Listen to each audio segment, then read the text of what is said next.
RBI ने banking system में जो कंज्यूमर्स हैं, कस्टमर्स हैं, उनके जो हित हैं उनको प्रोटेक्ट करने के लिए जो मिस सेलिंग होता है फाइनेंशियल प्रोडक्ट का, पर्टिकुलरली इंश्योरेंस, म्यूचुअल फंड, जो बैंक एम्प्लॉयज जो है सेल करते हैं, फोर्सफुली सेल करते हैं या फिर उसको बंडल करके देते हैं, इसको कर्ब करने के लिए एक यहाँ पे ड्राफ्ट निकाला है।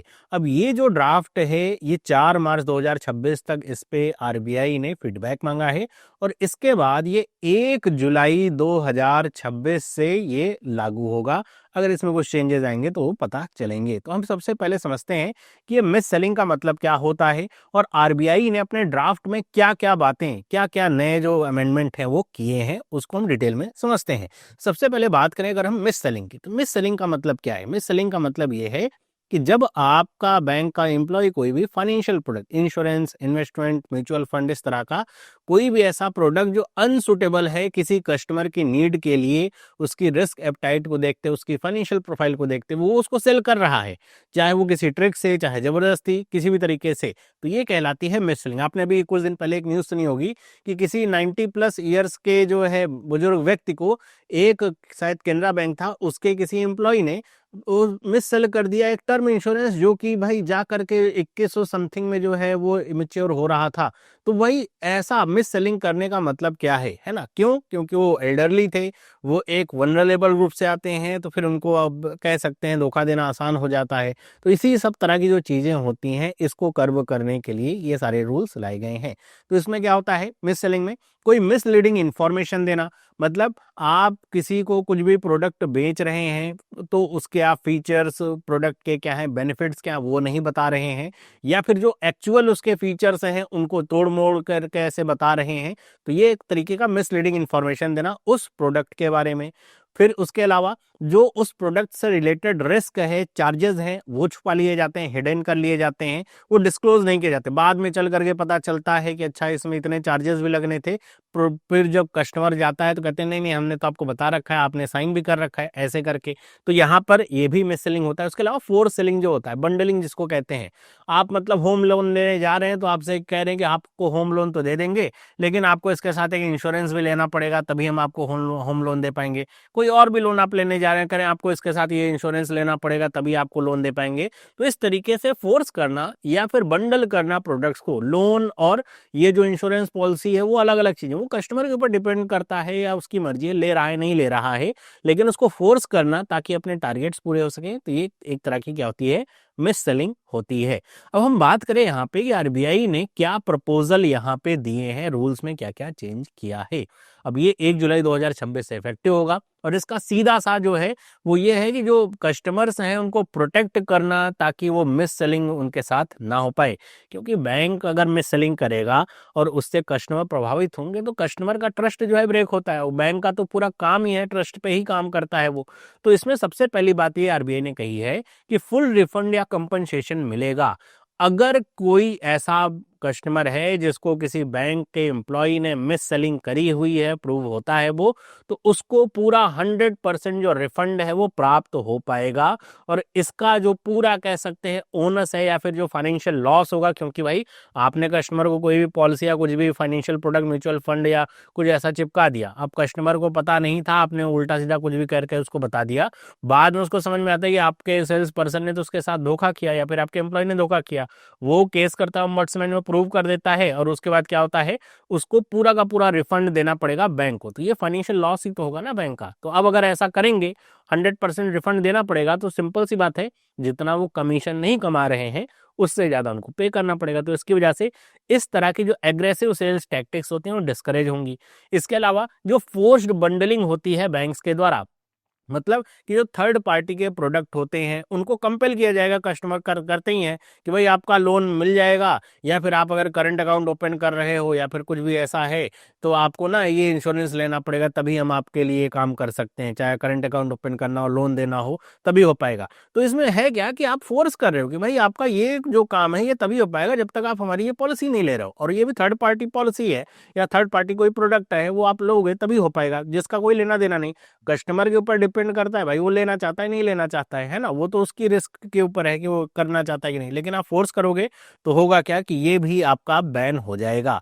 हाँ, ऑफरिंग अलाउड है। बहुत सारे लोग इसको ऐसे समझेंगे कि अब बैंक वाले ना जो थर्ड पार्टी प्रोडक्ट है वो बेच नहीं सकते, ऑफर नहीं कर सकते। नहीं, ऑफर अभी भी कर सकते हैं, बस उसे मिस सेल नहीं कर सकते, जबरदस्ती उसे आपको चिपका नहीं सकते हैं, है ना। मैंडेटिंग ये क्या है, बैन है, स्ट्रिक्टली प्रोहिबिटेड यहाँ पे होती है। इसके अलावा एक्सप्लिसिट कंसेंट भी अब मैंडेटरी होगी। मतलब आप कोई प्रोडक्ट बेच रहे हैं, मतलब थर्ड पार्टी कोई प्रोडक्ट बेच रहे हैं या फिर कुछ भी ऐसा है जो इसको आप बंडल करके बेच रहे हैं, तो आपको उसके लिए, उस प्रोडक्ट के परचेज के लिए स्पेसिफिक इन्फॉर्म और अनएम्बिगुअस जो कंसेंट है वो लेनी पड़ेगी। ये नहीं कि आपने लोन वाले कागज के साथ ये कह दिया कि हाँ हाँ ठीक है, अब इसी में आपने ही ये कह दिया था, यस हम चाहते हैं इंश्योरेंस, ऐसा करके उसमें भी साइन आपसे करा लिया। अब ये नहीं होगा, अगर ऐसा होगा तो मिस सेलिंग ही कहलाएगी। आप क्लब नहीं कर सकते हैं कंसेंट को, कि मल्टीपल प्रोडक्ट को एक साथ क्लब करके आपने लोन के साइन के साथ साथ इंश्योरेंस का भी साइन करा लिया, ये नहीं हो पाएगा। इसके अलावा फिर यहाँ पे है कि जो डार्क पैटर्न्स हैं, डार्क पैटर्न जनरली आपने जो ई कॉमर्स वेबसाइट्स हैं उनके बारे में ऐसा सुना होगा, ऐसा यहाँ पर भी होता है, बैंक्स में भी करने लगते हैं। डार्क पैटर्न का मतलब क्या है, आप कोई लोन लेने जा रहे हैं, अब लोन लेने जा रहे हैं तो आपने ऐप खोली है किसी बैंक के, उसमें साथ में ये भी आ गया कि अच्छा आप लोन लेने जा रहे हैं, उसमें साथ में आ गया कि हम इंश्योरेंस भी सब्सक्राइब कर आपको करवा देंगे, तो आप उसको देख नहीं रहे, अब उसको हटाने का भी कोई फायदा नहीं या फिर उसका कोई हटाने का जरिया नहीं मिल रहा है, तो एक तरीके से हिडन है ये, मतलब आपसे बेवजह की चीजें करवाई जा रही हैं। या फिर आपको कोई ऐसा प्रोडक्ट ऑफर किया जा रहा है, लोन आप लेने जा रहे हो, उसमें लिख के आ रहा है कि आप इतने 2 मिनट के अंदर अगर ले लोगे तो ठीक है, वरना ये नहीं हो पाएगा। इस तरह की जो चीजें होती हैं अर्जेंसी वाली, ये सब चीजें जो डार्क पैटर्न में आती हैं, ये भी नहीं हो पाएगा। तो इस तरह का जो भी मैनिपुलेटिव यूआई होता है, कई बार ऐसा होता है कि आपसे ये कहा जाता है कि लोन के लिए आप इंटरेस्टेड हैं, आप कहें यस आई एम इंटरेस्टेड, और जो नो थैंक्स वाला रहेगा वो कहीं कोने में बना देंगे, है ना, आप उसको देख ही नहीं पा रहे हो। खासतौर पर एल्डरली लोग बहुत छोटा छोटा लिखा रहेगा, देख ही नहीं पाएंगे, तो उसमें उनके पास सोचते हैं ऑप्शन ही नहीं है अब कुछ ऐसा करने का, तो ये सब काम अब नहीं हो पाएगा। इसके अलावा जो सेल्स इंसेंटिव्स हैं, इनके ऊपर रिस्ट्रिक्शन लगाया गया है। मतलब क्या है कि अब आने वाले समय में जो भी जो सेल्स पर्सन होते हैं, चाहे वो बैंक का स्टाफ हो, मतलब बैंक का ही स्टाफ होगा जो सेल कर रहा है, तो उसको कोई भी डायरेक्ट या इनडायरेक्ट कोई इंसेंटिव मिल रहा होगा थर्ड पार्टी प्रोडक्ट पे। मान लीजिए कोई इंश्योरेंस कंपनी को कह रही होगी कि आप ना हमारे प्रोडक्ट जितने ज्यादा बेचोगे हम आपको एक्स्ट्रा जो है इतना कमीशन देंगे या इंसेंटिव देंगे, ये अब बैन हो जाएगा। क्यों?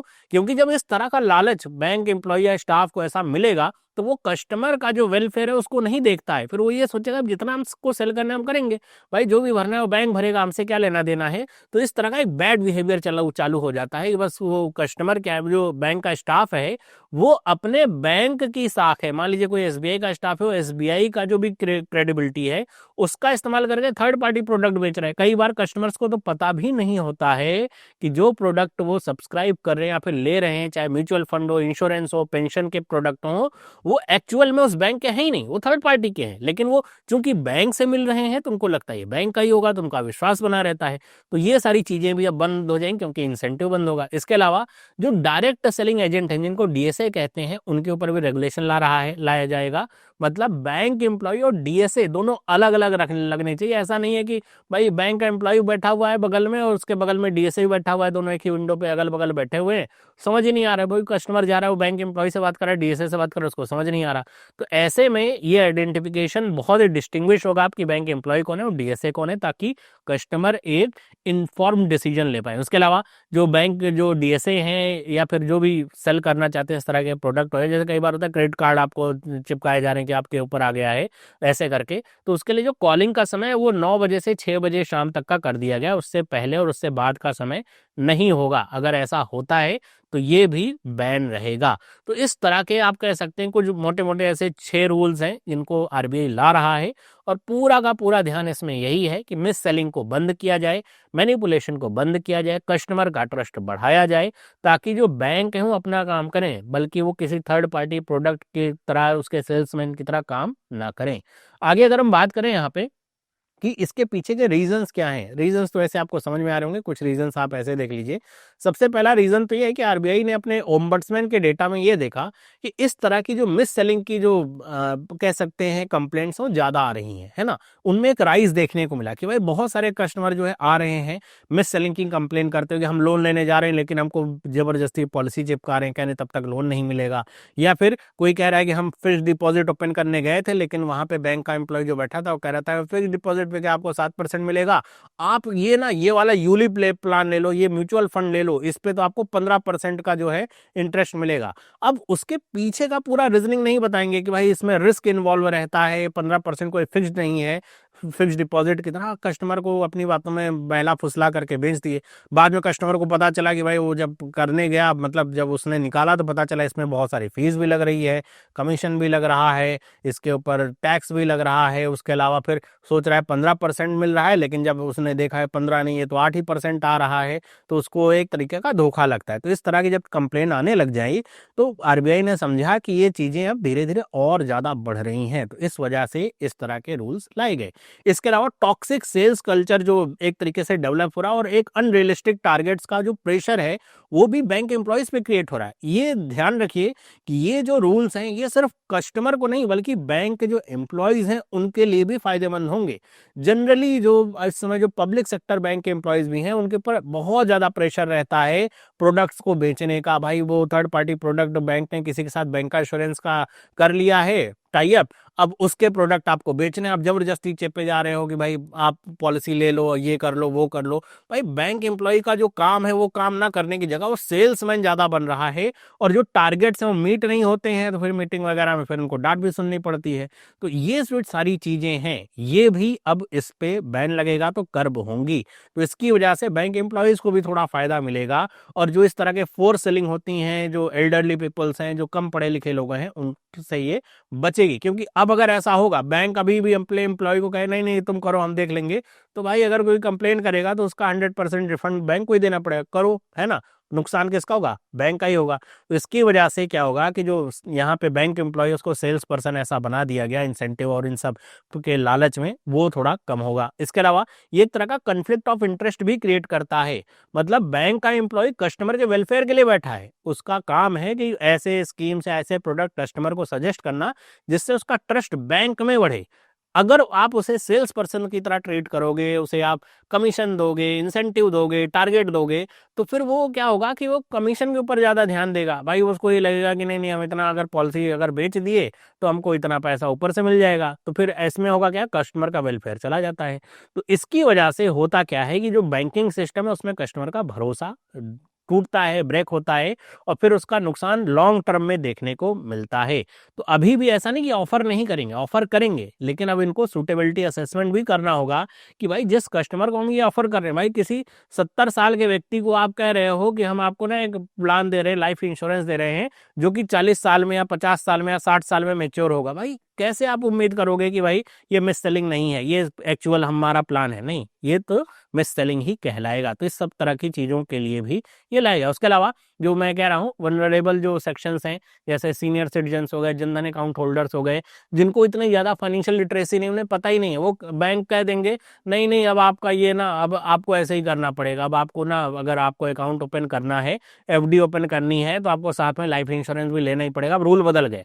अब भाई उतना उनको पता ही नहीं, उतना वो अपडेट नहीं रहते हैं, वो सोचते हैं ठीक है रूल बदल गए होंगे। इसी तरह जो कह सकते हैं जो इलिटरेट पर्सन हैं, कम पढ़े लिखे पर्सन हैं, पढ़े लिखे भी पर्सन होंगे लेकिन फाइनेंशियली लिटरेट उतने नहीं है, उनको भी इस तरह की चीजों को म्यूचुअल फंड बेच देना एफडी की जगह पे, ये सारी चीजें कर देना, तो इसके लिए भी रोक लगेगी कि अगर अब ऐसा होगा तो भाई उसके जिम्मेदार सीधे सीधे बैंक होगा। अब बैंक को भरना पड़ेगा, पूरा पैसा लौटाना पड़ेगा, 100% रिफंड यहाँ पे कहा गया है। और इसके अलावा जो डार्क पैटर्न धीरे धीरे बढ़ता जा रहा है, अपने प्रॉफिटेबिलिटी को बढ़ाने के लिए बैंक वाले इस तरह की जो टैक्टिक्स अपना रहे हैं वो भी यहाँ पे अब कम होगा।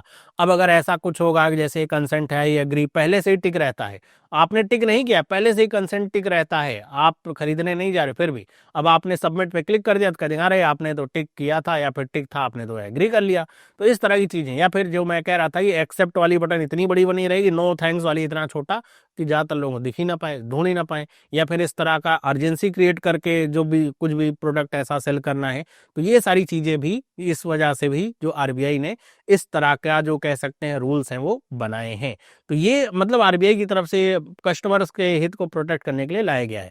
अब यहाँ पे कुछ की टेकअवेज या टर्म्स को समझिए। जैसे टीपीपी का मतलब होता है थर्ड पार्टी प्रोडक्ट, मतलब ऐसे प्रोडक्ट जो बैंक के द्वारा सोल्ड किए जाते हैं लेकिन मैन्युफैक्चर उसको कोई अदर एंटिटी कर रही है।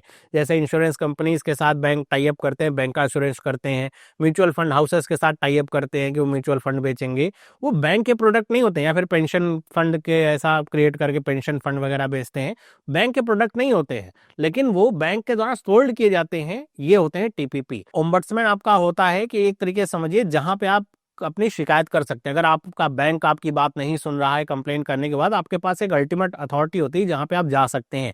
आरबीआई का इंटीग्रेटेड ओम्बड्समैन स्कीम, कोर्ट जाने से पहले आप यहाँ पे जा सकते हैं। मिस सेलिंग की कंप्लेन हुई है तो आपको जो रिफंड है वो मिल जाएगा।